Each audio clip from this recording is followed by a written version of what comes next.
In this video, I am joined by four of our Makerpad partners. We have James from Super, we have Ward from Memberspace, Andrew from Circle, and Phillip from Gumroad. We'll be talking about the Community Creator Deep Dive, which we launched on the site recently, and also some general conversation about no-code, designing products simply, and everything there between. Hope you enjoy this conversation. If you have any questions, leave them in the comments. If you enjoyed this video, drop a like and subscribe, and see you on the next one. Bye. Order of business. I think we should just go around the room and do a quick introduction to each of you, who you are, what you do, maybe a bit on your background, etc. I think that'd be great for people. And then, go from there. So we're going to start on the way around of my screen. James, would you care to go first? Sure, definitely. So my name is James, most known for at Traf online. I've been designing digital experiences for better part of a decade. I had previously co-founded a company called Spoil, and we had gone through the whole, Y Combinator accelerator program. Ended up raising 500 grand, and ultimately moved on from that. And so now I have this particular appreciation for small controlled bootstrap businesses, and just starting a whole bunch of digital products, and all in with the goal of funneling them through the funnel of Super now. So that's it. Nice. And over to you, Phillip. Hi, I'm Phillip Kylie. I'm the new head of marketing at Gumroad. And so Gumroad is a really easy way to sell digital products and other things online. It was started by Sahil about 9 years ago, and I was brought on like 9 days ago. Not quite. It was earlier this month to take over some of the marketing responsibilities for the company. And so I guess one of those responsibilities is showing up on cool panels like this and talking to people. So I'm thrilled to be here and do that. Awesome. Well, congratulations on the new position. Thank you. And thanks for joining us so quickly. Andrew, over to you. Yeah, I'm Andy. Nice to meet everybody. And I'm one of the co-founders at Circle. So we make it really easy for people to create their own online communities that kind of integrate directly into your website or your product, all under your own brand. Before that, spent about 5 years at a company called Teachable, online course platform. My main role there was leading the growth and marketing organization. And I just love the creator space and people that are sharing what they know online. Amazing. And finally, Ward. Hey everybody, Ward here over at Memberspace. I'm the co-founder and CEO there. We've been around since 2015. What we do is we basically allow you to make any part of your existing website membership only. So you can add a paywall to any part of your site. And been doing that for a little while. Really excited about the no-code space. It's obviously right up our alley. And this panel, I think, is a great example of kind of combining all these different tools together. Love it. Awesome. Thank you, everybody, for those intros. So we are here today to talk about a deep dive that we actually did, which combined all of these products together, done by Amy, who's a member of the Makerpad team, and she crushed it and did an awesome job of basically building a whole community application with like a website built with Super, with a payment functionality using Gumroad, and gated content using Memberspace, and then a community bolted on with Circle. So it was awesome to see so many cool tools that have so much great functionality individually actually combined together to create an entire product, which, if you kind of follow the tutorials through, are actually pretty simple to assemble for even like a non-technical person. So in the interest of community, which is one of the hot topics at the moment, everybody is now building small communities around like micro interests or big interests, because obviously the internet makes niches big, which is one of the things which is really interesting. A good product which actually landed at a really good time is Circle, which kind of reinvented how people can come together online actually form this community and communicate with each other. So, Andrew, why did you build Circle, and how did it come around at such a convenient time? Yeah, it's it's funny. We didn't know that there was going to be a worldwide pandemic when we started Circle. We started Circle back at the end of last year. We spent 5 years at Teachable. So we worked with all these big name creators, people that were teaching online and sharing what they know. And if you looked at all the biggest ones, right, they had these audiences. But they also, and they had these courses and content, right? But if you looked at like the most successful ones, what they were really selling wasn't just the content, it was also the community, right? So it was connecting the people in their audience with each other. And that was just all of a sudden just really valuable. The issue is that they were using all these weird workarounds, right? So they'd use like a Facebook group and they'd have like the content and the course in one place, or they would have their membership, but then they would have like a Slack group in a whole different place. And so what we said is like, let's build this community tool. Let's have it be white label, distraction free, and then make it really easy to add it into your product. So the whole need for Circle just came out of working with these creators at Teachable. And we're still really close with Teachable. We partner with them, integrate, and all that kind of stuff. Got it. And Ward, was that something which maybe was a similar sort of situation with you, where you saw people like developing products on, let's take Webflow, for instance, and they wanted certain functionality, which was tricky to do without a technical background? I mean, what I kind of found with when we started was we were doing more like Squarespace consulting, actually. And we just found that a lot of people wanted to add membership functionality to Squarespace. And then we started doing research, and that was true of all the major CMSs, Webflow, Weebly, Wix, etc. WordPress obviously was far along already with that. And WordPress, I'm sure, has a ton of community options as well. And payment options. Like WordPress is kind of different, I think, fundamentally than a lot of the other CMSs out there. But for those other CMSs, they weren't getting any love in terms of membership. So that's why we kind of started to focus on that. And yeah, like Andy was saying, we didn't plan to do this during a pandemic, but we happened to be in the right place at the right time, where everyone's moving their business online. Who was doing a physical space, almost everyone's tried to make it into a membership of some kind. So it's been, we've been in a very lucky position, I'd say. Nice. And kind of at the same time as all this has been happening, the like individual creators have started being empowered to sell things online through like digital products. I know it's kind of always been a thing, but I think the new suite of tools have enabled people to do it much easier, and like the barrier to entry is obviously dropped right down. So Philip, what was your thinking? Obviously, you've been at Gumroad for, I don't know, you said 9 days. It could be 9 days. It could be a bit longer. But what kind of attracted you to Gumroad, like as an opportunity in general? Gumroad has experienced tremendous growth in total marketplace volume month over month since about March, when the lockdowns began in the United States. And so with that extra revenue, Sahil decided that he wanted to reinvest in the company and bring on a bunch of people. But I found Gumroad early in the year to create my own product. Now, I'm a programmer. I have a CS degree. I worked as a software engineer.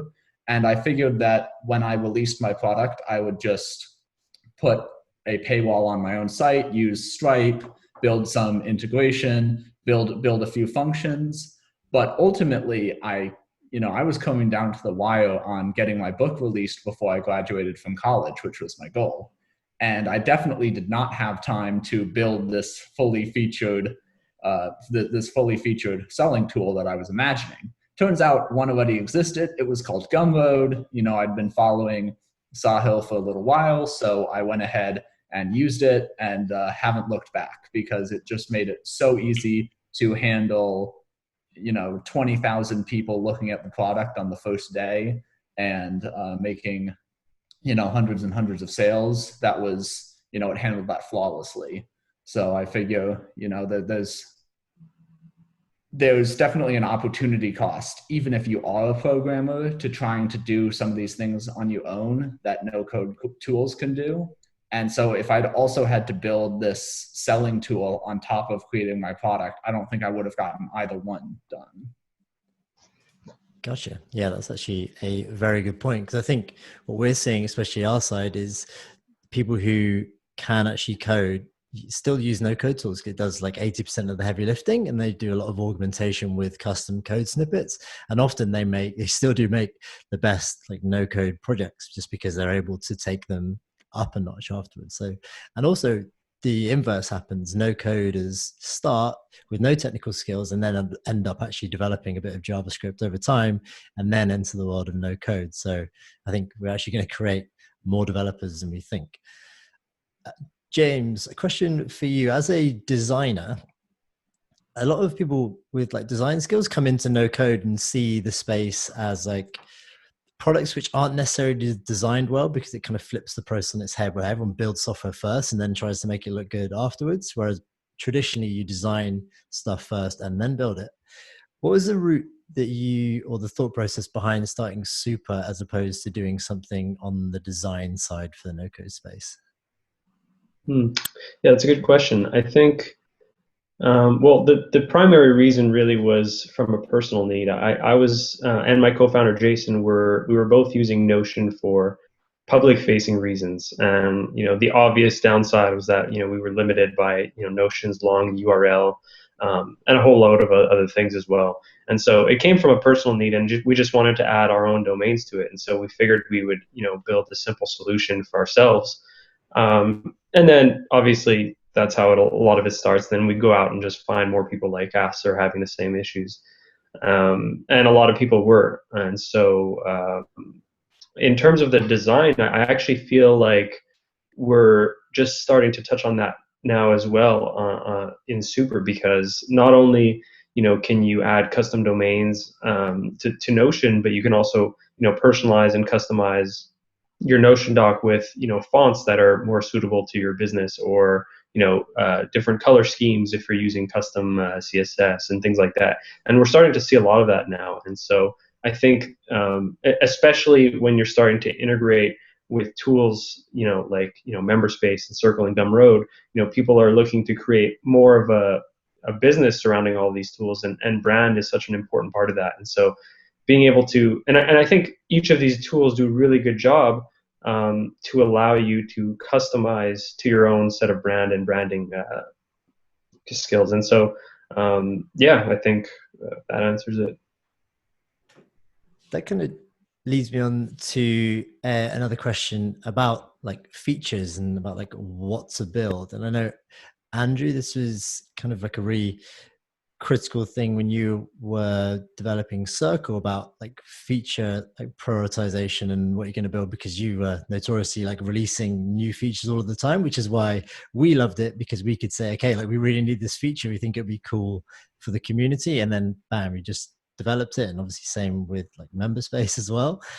How do you deal with a strict roadmap that you have in your head compared with like overwhelming feature requests from, say, the community? Yeah, well, it's really difficult. I don't build the product. I tend to sell the product. I'm doing demos all day long and talking about stuff. And then, Sid, my co-founder, we have a team of about, I guess, 11 people now. They're all technical. They're building the product. My temptation is always to make promises and then hope that they can deliver. But what we've really had to do is be very kind of focused, and we kind of have this like guiding principle, which is like, let's look at like the biggest risk to our entire business. If there's one thing we can do right that will make everything else work way better, what is that thing? That thing for us is making sure that our communities have engagement. That's the hardest thing to do, and it's the most valuable thing to do. So our guiding principle is always, will this feature help us increase engagement? If it's not going to, we're going to have to try and like fit it in somehow else, but it might get cut. And we always just go back to that. So if you look at our roadmap, which is public, you'll notice most of those things are tie back to that. Or it's like, Tom or Ben or Mel asked for something, so maybe it goes up the list a little bit. Mm-hmm. Nice, like that. And Ward, I'm going to ask the same question to you because I know you're kind of in a similar position also. But just for anybody watching, if you do have any questions for anyone, make sure you pop them in the chat or in the Q&A tab, and then I can pick them up and ask them. So yeah, Ward, same question to you. How do you prioritize features that come through compared to your roadmap and from your community? Yeah, it's tough. I don't have a great answer. It's in the beginning when you're first starting, like the first year or so, it's quasi obvious what you need to build. Like you'll hear it overwhelmingly from people. After you get to like our stage, where like we've been around for like 5 years, you have a lot of features, and you get a lot of questions, a lot of requests for lots of different things. And so then you have to kind of weigh that with what you internally, what direction you want the product to go in, where you kind of see things going. We don't have a public roadmap because we really don't, and we don't really have an internal one either. It's really, we kind of just take it week by week and say, you know what, this is bubbling up, or this is changing, or this is an issue, or we're getting complaints about that. Like, and then we just kind of prioritize more in real time, just to keep us flexible. Because part of the reason why we don't have a roadmap is like, if we, and not to knock you, Andy, just if we have a public roadmap and something changes internally or externally, I don't want to disappoint people and be like, oh, I know it's on the roadmap, we changed it, sorry. And then they're like disappointed. Or someone who signs up thinking that's coming in a month or something, then it's not coming in a month, or it might not ever come. So to avoid putting ourselves in that position, we just don't commit to a public roadmap. But it's tricky. It's really a hard balancing act, and I'm still figuring it out, to be honest. Got it. I think it's one of those things. And obviously if a site or a product like Super comes up and you figure out that you might benefit from like doing an integration with it, then I guess you just hop right on it. Yeah, exactly. Like we didn't plan to integrate with Super, and then that came along, and because we had no commitment to work on something next, we're like, well, let's prioritize that. That makes sense. So they kind of gave us that nice flexibility to kind of pivot whenever we needed to. Like it a lot. By the way, somebody just asked for the public roadmap in the chat, and I'm going to drop in a Notion link. And this is like the biggest argument for using Super. Like it's just disgust. Like look at how long and messy it is. Gotta fix that. And this is why I feel like marketing comes so easy to me, because every time I see that and I don't say something about Super, I'm sort of doing them a disservice at that point. And so I feel like just talking about it and pushing it is just like I can't stand looking at those URLs, and so it makes it all very easy on my end. I'm not sure, Andrew and John, if you actually set that up or not. I'm not quite sure. It seems a bit convenient, you three. No, I like it. Absolutely makes sense. Philip, question for you around the creator side of things. Gumroad obviously makes it very easy for creators to sell digital products. That's known. And there's also been a big switch between what happens first. Like usually you build a product first and then you build a community around it if it goes well and if people like it. But now we're seeing a big switch to actually people with an audience. They built a community and then they release a product, and usually they come onto Gumroad to sell it. What sort of trends are you seeing on that side? Audience first, product? Yeah, so let me first say that clearly the right way to do it is audience first. Right, if you do the audience first, it's hard. Like, don't get me wrong, building an audience is really, really hard. But if you do that, then your product is not guaranteed success, but you have a much clearer path to get there. Now, remember how I said building an audience is really, really hard? That's why I didn't do it before I released my product. What I did is I did a bunch of interviews with people to get them into the book, to get their knowledge into my writing. And then I marketed the hell out of those interviews as part of the selling process of the book. And because I'd kept in close touch with the people who I interviewed with, kept them updated on the progress, sent them stuff to review and approve, a few of them got kind of invested in the project and were able to give me sort of signal boosts on launch day. So either you need to build your own audience or you need to do something pretty clever to get in front of someone else's. So that's what I've been seeing in terms of the most successful Gumroad products. So you can build an audience, use it to sell a product. You can build a product, build an audience around it. I did the second, worked for me, but you have to think of some way to get over, those first 1,000 impressions, those first 1,000 Twitter followers, all of that sort of thing. And if you can, one great way to do it is by proving to someone else that your work is going to be something that they're going to get sort of a positive return on investment from investing their own audience's attention in, that it's going to increase the trust of people who they send to it rather than decrease it. And if you can do that, that's a pretty good way of getting over that initial hump. So there's lots of different paths to getting your first product out there, and all of them are valid. It's just about figuring out the trade-offs in the order of operations for achieving your goals. Got it. And an open question for Andrew, James, and Ward: did each of your products come audience first, or did you just build it?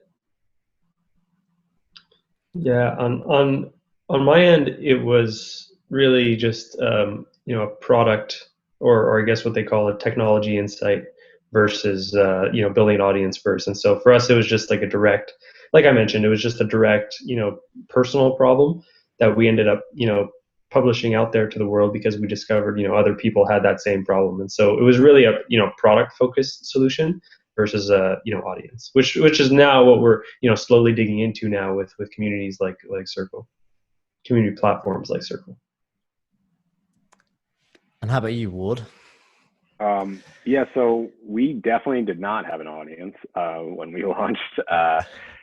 We still don't really care or pay attention to social media that much. It's just not a thing we've done.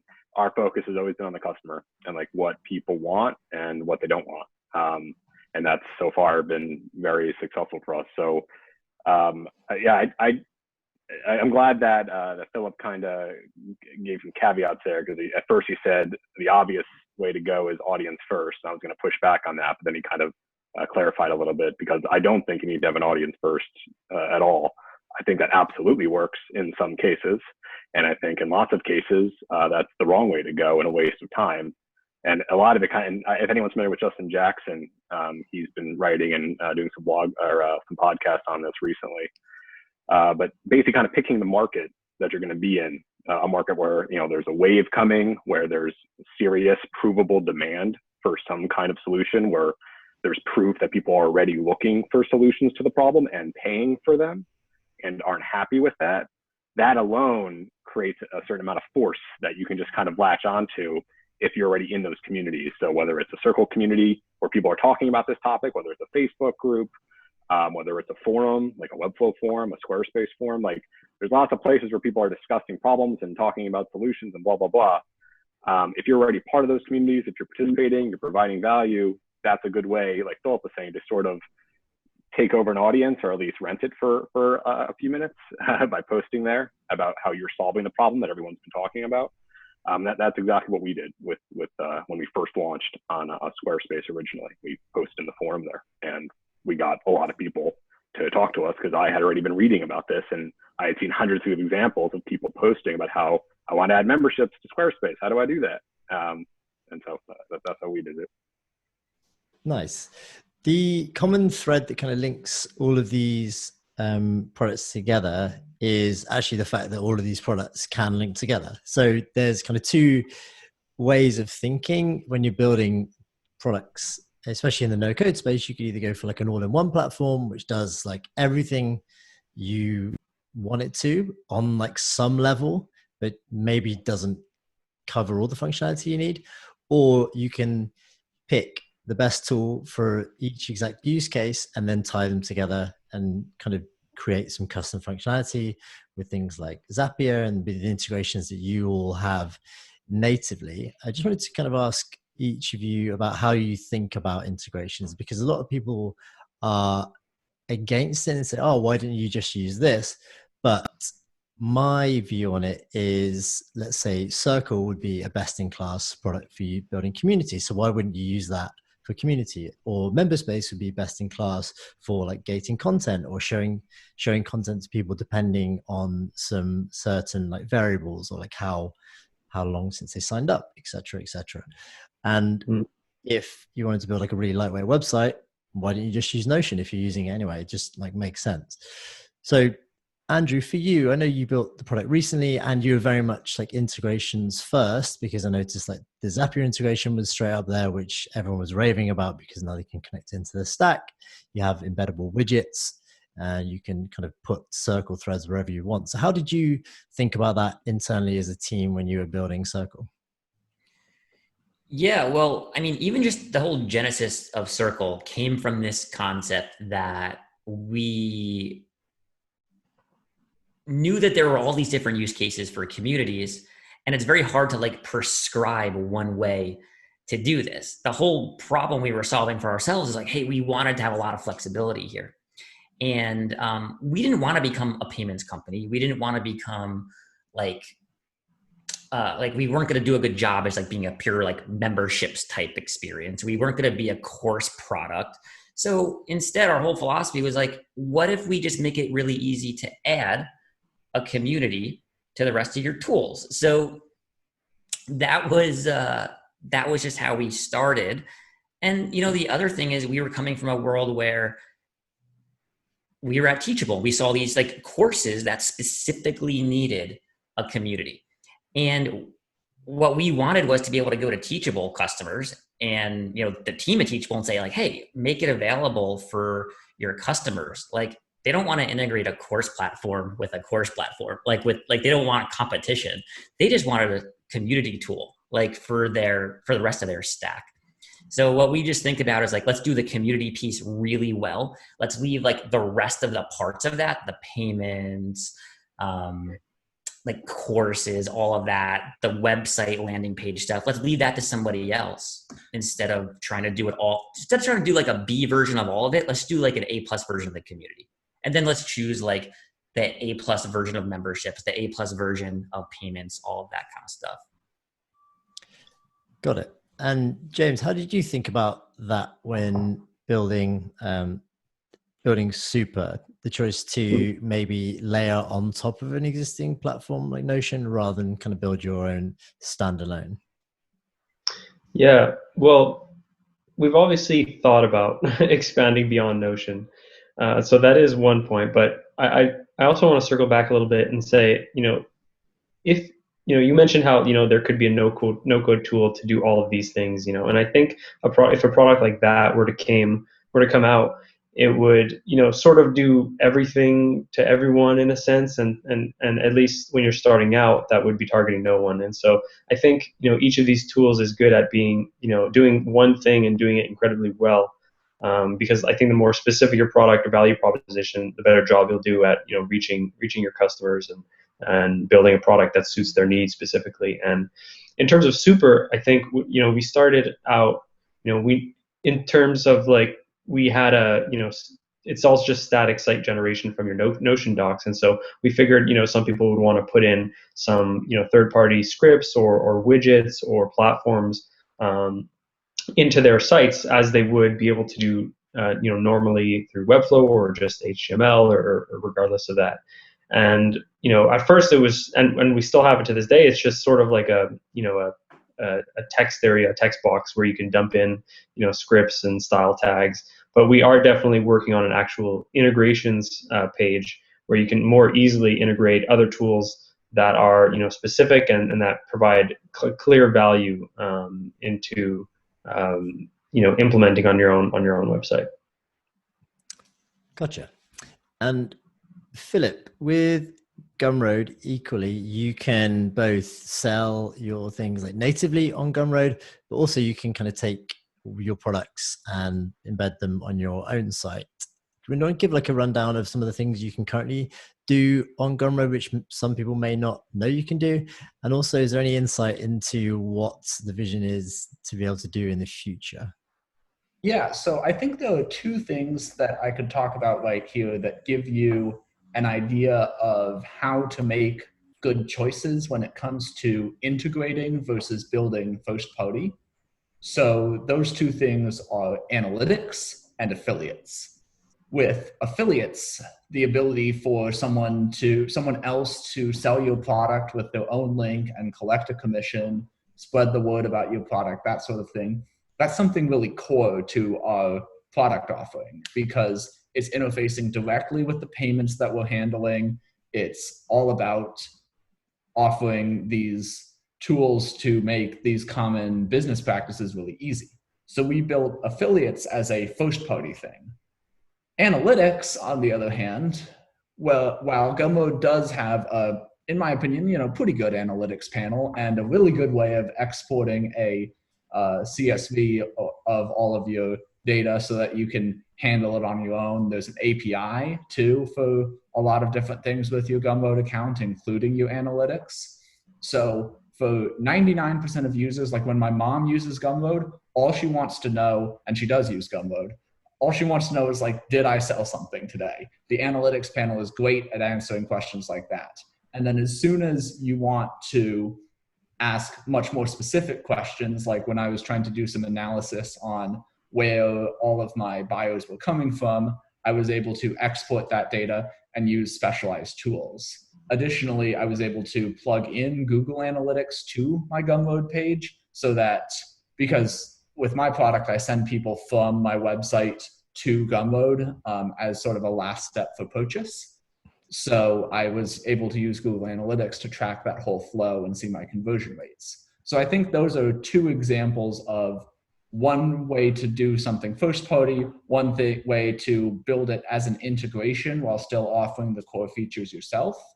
And I think that making the choice between which one of those you're going to do for any given feature really comes down to, is this feature something absolutely core for your users? And are you going to be able to enumerate all of the power user features and build them over time?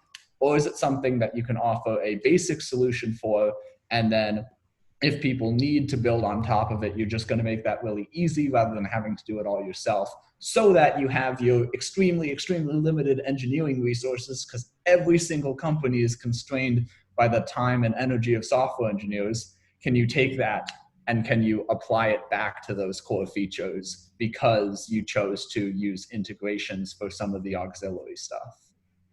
And Tom, I think that ties back to your original question about like the roadmap and stuff, because it's like, it's this dangling carrot of like, oh, you should integrate with this, or you should build this feature, add this functionality. And it's like, well, there's a third party that does that already. We could do it. And then, yeah, maybe some of those customers would come to us, then we'd have to maintain it. And it's not, like if we're not going to do it, but if we were to build like a community, functionality, we're not going to do it as well as Circle's doing it, ever, because that's all they focus on. So and James was saying it too, it's like, why would you want to build like a B- version of things when just focus on your one thing, be A+ at that and integrate? Because I think the key here, I think James said this too, it's like what the end user is experiencing, right? They don't necessarily realize you're using all of these tools to make it work. Like everything just kind of seems seamless. So you're putting the onus on you as the owner of this business to kind of put these tools together, make it all look good, but then your customer's experience is the seamless one thing. And I think that's that's what I'd argue that's the best way to do it. Yeah, gotcha. There's actually a tangent which I want to go down in a second with regards to an API related question. Some of you, if you know me, you may know where I'm going to go with that. And we've got a question from Thomas, which says, and this is open for anybody to answer, our community is mainly based on direct connections from in real life community management and the value that come from these connections. How do you see online community tools best emulating or reinventing this? That's available for anybody. So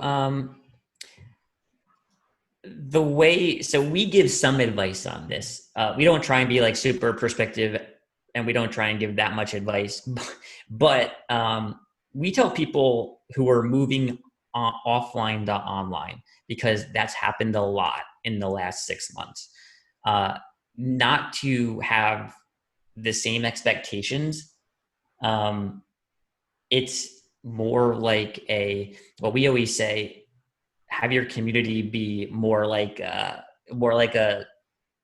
church than a school. That's like a very common piece of advice and kind of like thoughts that you'll hear about community building, which is it's not a place where you come and you are forced to go. You have to interact a certain amount or else you're not doing community right. It might be more like a church where you're there by choice. Maybe it's once a week. Maybe you're coming in and you can get some value from it. In the middle of the week, maybe you're just there, right? Like you're there because you want to be there and you don't have to be there performing activity. So when I think about people that are moving things offline, I also like to think, maybe you don't need a community tool. Maybe you can literally just use a Zoom call. Like if you need face-to-face interaction, maybe like simplify things. If it's not going to be a long-term solution, stick to email. Don't use a community platform. Use a Zoom call, use a text group, and just kind of simplify versus like setting up some whole big thing. Yeah, I couldn't agree more. And on that note, I think it's important to remember that no one needs to integrate all of these tools for their business. The value is that you can integrate any of them easily, and they're all so adaptable that like what we're saying is like you can sort of just brand it however you want it, and then your end customer would never even know that you're integrating all these tools. But as a creator, you can integrate all of them so seamlessly, and so you don't if you're selling a digital product, that might be considered more a personal project than a business. So a community platform might not make sense, and so and even a website might not even make sense. Maybe you could just host it on Gumroad, add in all the appropriate details. But the point is that it's completely flexible, and you could take all of these and pick and choose which ones are suitable to your own business. Yeah, I think that's a really good point. Pardon me. One question I did want to ask is around like micro niches, and this is particularly relevant for communities. And we talked about it on a previous workshop with Arvid, and he has this particular methodology around like finding the communities that you're involved in like naturally as a person, and then figuring out the problems that other people like you have, almost like scratching your own itch and then building a micro community around it.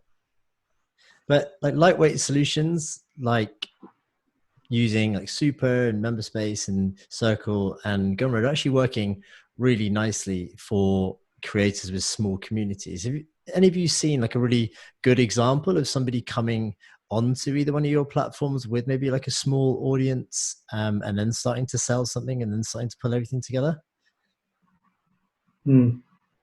Yeah, and on our end, we've seen some really interesting things. There's one woman named, I believe her name is Lindsay, and she runs bumpin.com, and it was so specific. It was really how to manage and how to manage your pregnancy during COVID, and it was really specific. And she had a huge audience on Instagram and other socials, and she was using Notion to sort of just manage all of that, all of those all of that documentation, all of the links, all the resources.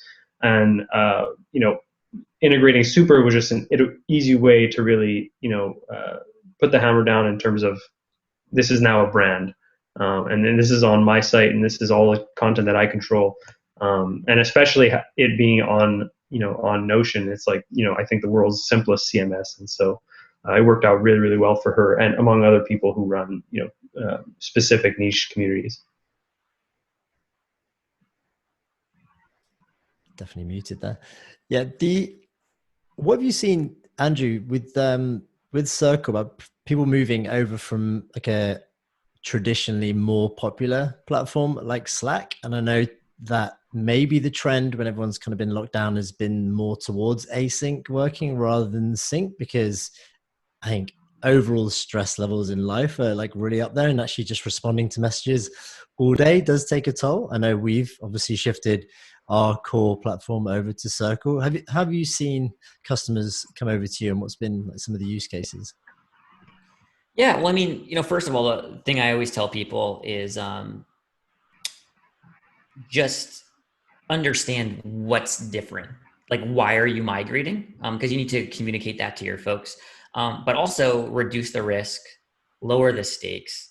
Like, you don't need to move over 1,000 people. You can just grab 20 people and don't tell them what to do. Just do it with them. Like, have them be a partner in the migration and say, like, hey, we're gonna give this a try. Here's all the reasons why.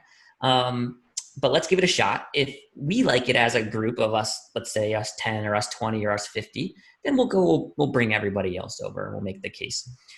So first of all, reducing the stakes. But I do think one of the core kind of value props of Circle specifically is that it's just calmer. And so if people want a calmer experience, they might use Circle. And the types of communities that tend to choose us, they don't like fall into a certain bucket in terms of like some vertical or some specific use case.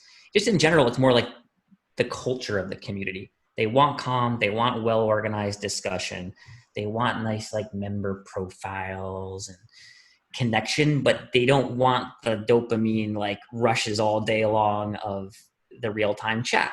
And what I tell people is, there's not one end all be all community tool. Just find the one that's right for you. There's like 20 of them. So it kind of just depends what you want, because you might want synchronous discussion. It might be a professional workplace type community. Maybe Slack is right for you.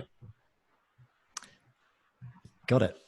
Let's talk about some of the more technical aspects of building tools like this. So we've got a few people here, obviously Phillip's with a technical background, and we've got others who have actually built products in the space, whereas the majority of people in the no-code community are actually using the tools as like non-technical people. So what are some of the biggest challenges you've faced actually building your products to be used by non-technical people?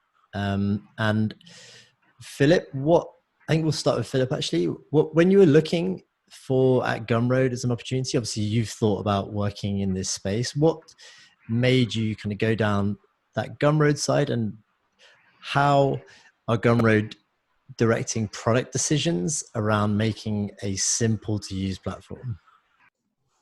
We actually, before Gumroad brought on Daniel Vassallo, who's another Gumroad creator, a very successful one, as the head of product.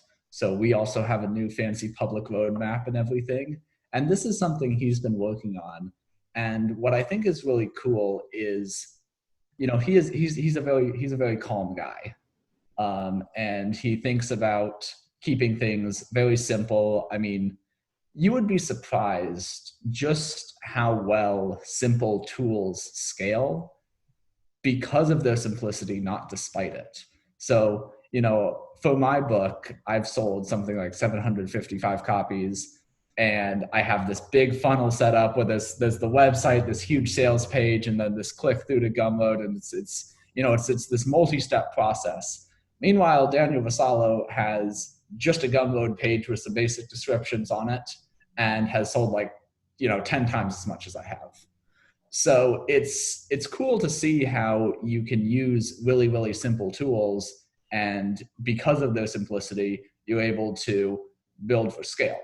But when you get there, you hit edge cases. And honestly, I think that's where most of the work is in mitigating these edge cases, because if you're a creator and you're running your business and you're going along, and then one day, boom, out of nowhere, like, what's a credit card chargeback? Oh no. That can be a really destabilizing impact on your business when you face unexpected challenges. And so if you're able to build things that are simple simple in the public presentation, because they handle so much of the complexity, so many of the edge cases behind the scenes, that's when you're going to have something that really enables scale. Would you were keenly nodding along to what Phillip was saying. Do you have something you would like to add? Yeah, so like for Memberspace, we've been really focused on non-technical people, but now it's kind of dovetailed into the no code, which is, I'd argue, they're actually much more technical than your average user. Even though it's billed as not being technical, I'd argue people that can set up like robust no code like setups are like, they have a developer mindset. But with Memberspace specifically, it's always kind of tricky because like you want to keep it simple. I 100% agree with Phillip there. And the problem becomes as you're more successful as a business, as more and more users are using your simple tool, there's more and more requests for more and more nuanced things. And at first, there's not a lot of them, right? Because you don't have a lot of customers. But as you get a bigger customer base, you keep hearing things. And so to kind of make that noise muted is difficult because you want to listen to your customers. And then the other problem is the longer you're around, the more you'll have more examples of successful customers that have grown their business to a serious scale. And then once the business gets to $10,000 MRR, once the business gets to 100,000, once it gets to $1 million, they have different requests. They need different things. And so you don't want to like lose those people either, because they're obviously a successful customer on your platform. So it really becomes this difficult tension to sort of figure out, how do I keep it simple, but still make it work for your customers? And then part of this is being okay with people growing out of your tool, which is kind of counterintuitive, but it's like, you like, I forgot you said it, but you can't be everything to everyone. And yeah, at some point, they're going to grow out of your tool. Like Memberspace never has been, never will be for enterprise, giant, like Fortune 500 membership sites, because that's not what we're trying to do. You know what I mean? Got it. Could I respond? Absolutely. Yeah. So one thing that I've been thinking about recently with this is you do want, as you said, you do want to enable people to outgrow your tools. In some ways that's a success, but even better if you can grow with them and support them. The thing is though, when you sign up for something, like when I signed up for Gumroad, I wasn't thinking like, wow, I really hope I can use Gumroad to make $100, even though that was the most likely outcome. I was thinking, wow, I really hope I can use Gumroad to like make a ton of money and make a ton of sales. So in some ways, people might have unrealistic perceptions of their own scale, or at least the speed that they're going to get there, as I certainly did. And so it can be, I think that sometimes people can disqualify tools based on like, oh, when I get to where I'm going, it isn't going to be able to support me when I get there. And what I generally think is, if the tool is going to get me there, it's going to be able to support me once I'm there too. So, a lot of the time you have to be careful with your messaging around that, because just because, sometimes the most realistic outcome isn't always the desired outcome. So you want to make sure that you're showing people that your tool can support, the best case scenario. I think that's a very, very good point. And it's probably one of the key pushbacks that people say when you're building anything with no-code tools is like, but will it scale to millions of users? We just answer, well, if you've got millions of users, then brilliant. So like what? Like, great, hire an engineering team and rebuild the whole thing if you want. You've got millions of users, you can do what you want. But until then, just build. James, question for you, similar sort of vein, as somebody who is an out-and-out designer and now has designed and built a no-code tool, how did you approach it? Because I know your style is very, through other products you've done, is very like simplistic. So how did you think about it when you were designing and building Super for the non-technical audience? Yeah, the funny thing is that when we first had launched this, we didn't mention anything to do with no code. We didn't even build it in the scenario of like, this is for, or no coders will be using this. And so, on the design and product side, for me, the number one thing is, when you're building a product, make it, simple to use, and ideally, simpler than, other solutions that are already out there. Because we weren't the first necessarily to do custom domains for Notion, but the existing solutions that I found out after I had that personal need, they were complicated. You needed to have knowledge of like, Cloudflare workers, and updating and managing it was sort of a mess. And so we just built it with how I had, imagined it. It came sort of like naturally to me. And so I think just focusing on, simplicity and ease of use, the good thing is that'll apply regardless of who your customer is. And so, later we did discover that, this tool was being used by a lot of people who were in the sort of no code movement. And, that's when we decided to sort of better integrate with, Makerpad and build and create a Makerpad partner page. And now we're seeing, great growth because of it, because, at first we didn't really know who our customer was. And now we're sort of slowly discovering what that is or who that is. Gotcha. So we have 9 minutes left. If there's anybody who has any questions, we can spend some time on Q&A. And I'm just going to ask everybody what's next, because I know a lot of people are using these platforms now, and they are undoubtedly requesting features all of the time, as is standard for any project that you integrate with your stack. You want to know, am I going to be able to do these things, or am I going to have to move to another one?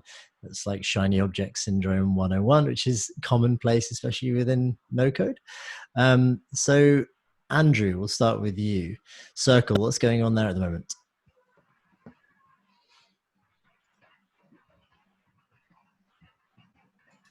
I think you're mute. There you go. Oh, I was muting myself. I'm in New York, right? And so it is just a madhouse outside. It's basically ambulances, fire trucks. It's basically all you get. But the few big things coming up. So first is just we have an incredible amount of folks who want live video experiences inside of their Circle communities. So we have a lot of cool things coming up there. Timeline is supposed to be Q4. That's what we tell folks. So, Ward, you can hold us accountable for that. Maybe you have the right approach, but that's what we're aiming for is Q4. We just yesterday started rolling out our iOS, our native app, the beta of it. So that is alive and in the world. It'll be available for everybody in the next, I'd say, month or so. We're starting active development on a native Android app. And then otherwise, we are about to open up 4 different roles. So we're hiring here at Circle, and that's kind of like the last, big thing. Yeah. Who are you hiring for? We are, so we're hiring actually for somebody to lead our internal community, like our customer community, which I know sounds very meta, but we're hiring for that role. It's appropriate. Then we're also hiring for a front-end developer. We are hiring for customer support as well. And we are also hiring on the Android side.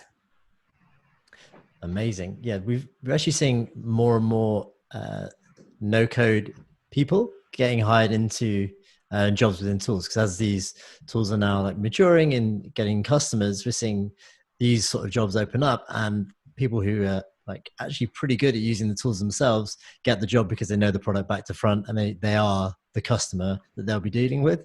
So it's just such a good fit. Philip, over to you. What's going on at Gumroad at the moment? And then we'll answer a couple of questions after James. Yeah, Gumroad does one sort of tentpole launch per year.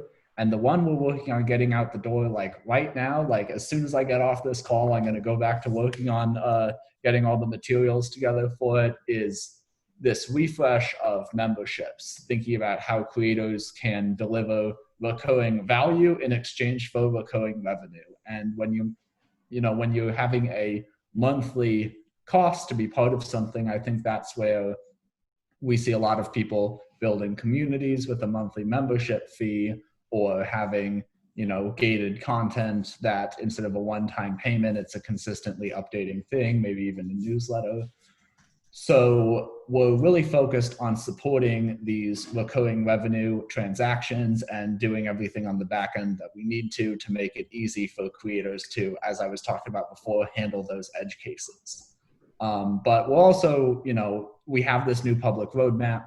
We're working on making affiliate experiences better. We're working on improving checkout experiences, just doing everything we can to help more creators make a meaningful, or at least a meaningful to them income using Gumroad. Amazing. Sounds good. Ward, over to you. What's next?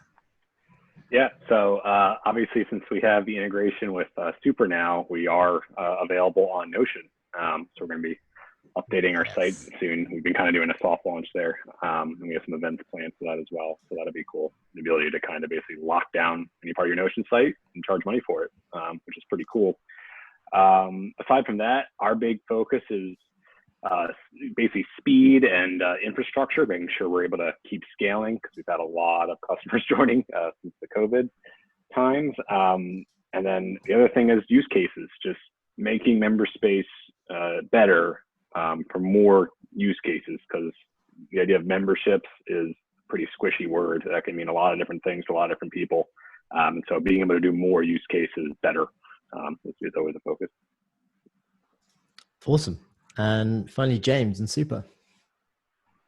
Yeah, I think now we're focused on doing everything we can to turn Notion into the perfect tool for publishing. So, improving our static site generation, integrations, themes, and also like specific features that are highly requested, like password protection, custom favicons, dark mode support, and things like that. Meanwhile, we also want to build out in the more medium to long term, we want to create content to kickstart the sort of Notion as a website ecosystem, since that whole concept is still fairly new. And that includes, better integrations with companies like all of yours, Memberspace, Circle, Gumroad. And meanwhile, create more community building initiatives. Like we've got an upcoming, Super Notion Awards for people to show off what they've built using, the first 2 points. So, yeah. Amazing. I'm just popping in a link in the chat to the deep dive which we did, which actually connects all of these tools together to build a community creator platform, which again mentioned at the start is awesome, and hopefully everybody agrees that Amy did a outstanding job. Shout out to Amy again. John had a question. He says, what are the few things that you wish you had done earlier in your project / community's formation? What mistakes can early community builders avoid? Open for anybody to take. Yeah,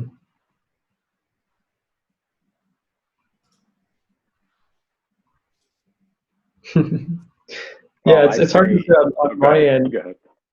Hard to say on my end, just because we're still we actually do use Circle, but I think we only have like 30 members at this point or something like that, and so we're just touching on the community aspect now. And so I would say, depending on obviously what your business is, you might not need to focus on community to start. Depending on whether it's a product or technology insight versus an audience first insight. So yeah, hard to say on my end.